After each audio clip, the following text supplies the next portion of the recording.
the biggest limiting beliefs that we pick up from childhood about who we are and what relationships look like also form primarily the relationship we have to ourselves, which will color everything else in our world. Whoa.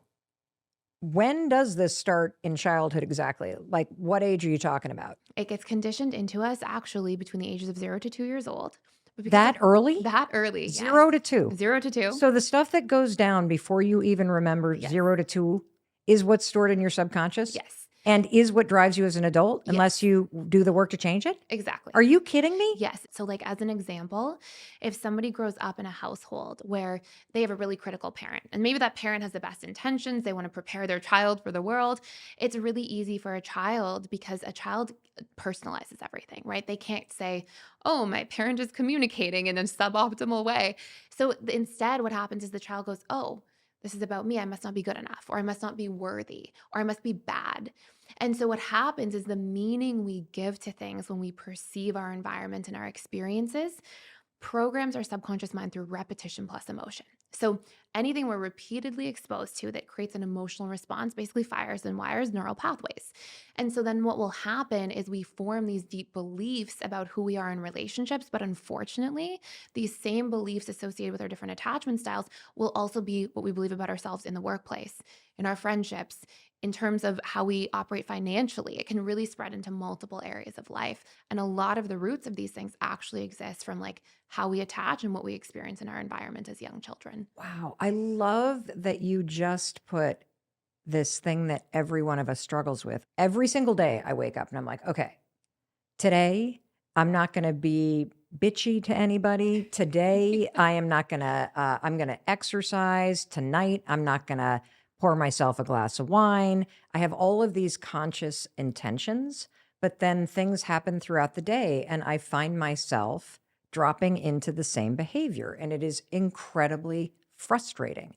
And so if I'm tracking with what you're saying, your theory and what you do out in the world, you now have 31,000 people that you are working with through your company on the stuff that you're about to teach us. You're saying that we can identify those rules and behaviors that run in the background that drive our entire life, and we can change them. 100%. That is amazing because we've talked about attachment style and attachment theory on this podcast before. And I find that a lot of the material on attachment theory is very interesting and empowering when you understand what your attachment style is.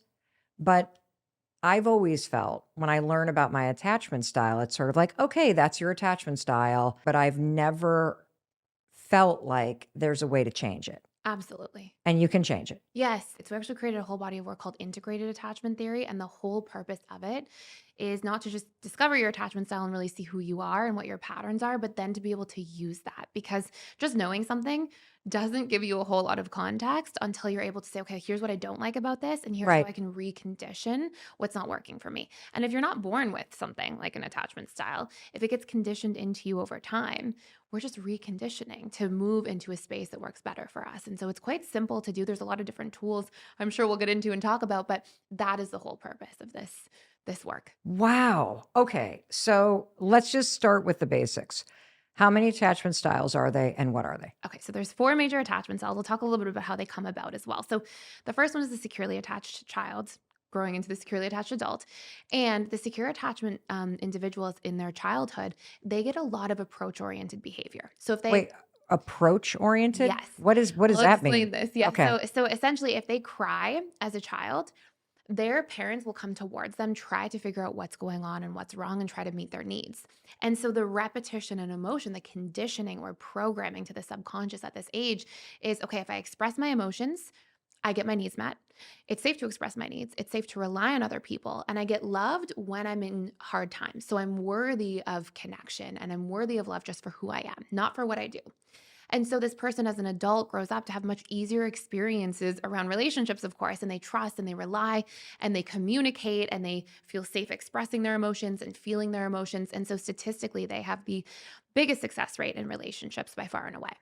Then we have three insecure attachment styles. On one end of the continuum, we have an anxious, preoccupied attachment style. And this individual essentially grows up with a lot of warmth and a lot of care from their caregivers, but a lot of inconsistency. So, a really common example would be that mom and dad are very loving, they are approach oriented, they do care, but they both have really long jobs. They're gone for 12 hours a day, and the child's often at daycare or with the grandparents who might be more cold and withdrawn. And so, what happens is the repetition and emotion, so the programming becomes, okay, I really want love and I really feel good when my caregivers are here, but it keeps getting taken away. Mm. And so this child learns to really fear abandonment and fear being left alone or excluded. And so they grow up really having a lot of abandonment wounds, and they're very sensitive to rejection, exclusion, and they become very panicked if they see partners in their relationship start to pull away. And so they really struggle, unfortunately, because they want love, they want connection so much, but because of this deeply conditioned fear of abandonment, it's almost like they hold on so tight that the sand sort of constantly slipping through their fingers, it accidentally pushes people away. Wow. And so that's our anxious preoccupied. And they tend to struggle in relationships big time, especially when it comes to getting people to kind of commit and stick around. On the basically opposite end of the continuum, there's a dismissive avoidant attachment style. This individual grows up with childhood emotional neglect. And sometimes it's really overt, like food's not on the table, nothing's organized. Sometimes it's very covert, where instead it's like, mom and dad are there, but if you cry or express emotion, they're like, toughen up. They don't check in. If the child comes home from school, they're never going, oh, are you okay? I see that you're off. Mm. So this neglect happens, and this child grows up in this environment and they can't understand that my parents are emotionally unavailable. So instead they go, there must be something wrong with me that I'm not getting my needs met. And so they build this deep wound of I am defective, and they feel shame. And then they grow up and they don't want to be that vulnerable again to anybody and rely on anybody. So they become hyper independent. And in relationships, as a result, as soon as things get real or as soon as people get too close, they sabotage, they push away, and they tend to fear commitment. And of course, the anxious and dismissives often end up in relationships together. Are you talking about my marriage? I just feel Yeah. like you just summarized 3 years of marriage therapy with Chris Robbins and Mel Robbins. And then what's the other third Yes. insecure attachment style? So the last one is fearful avoidance, sometimes referred to as disorganized attachment. And Mm. essentially, they grow up in an environment where there's chronic chaos. So, a really easy example or analogy would be if there's a parent who's an alcoholic. So, let's say it's mom as an example. One day, the child comes home from school and mom is drinking and she's in a really good mood and she's really loving. Another day, mom comes home or child comes home and she's drinking a lot, but now she's angry. She's an angry drunk. Another day, she's sobering up.